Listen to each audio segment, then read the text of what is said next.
صباح الخير جميعا، معكم ليمن حياة من الجزائر من بداية. إذا فقط لهنا عندي فقط واحد المقولة جميع عجبتني بزاف. يعني كنت هكذا نتفرج على التلفزة، تلفزيون، لقيت هذا الفنان الرائع، يعني الفنان حسين فهمي، في قناة، ما نذكرش فقط القناة، يعني احتراما لكل الدول العربية تاج فوق راسي.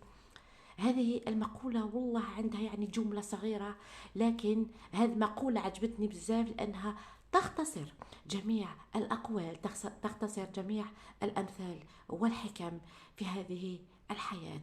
أتفضلوا، مجرد ذوق حسيتوا، نحب فقط يعني تشوفوه وتقولوا لي رأيكم في التعليقات، مع كل احتراماتي للفنانين يعني الموجودون في كل الدول العربية. شكرا لكم، تفضلوا.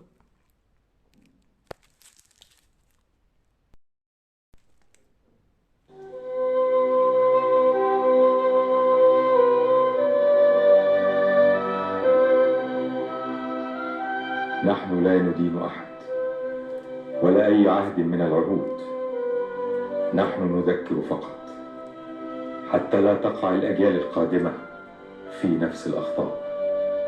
ولولا حرية الفكر والديمقراطية التي نمارسها حاليا لما خرج هذا العمل إلى المنصة.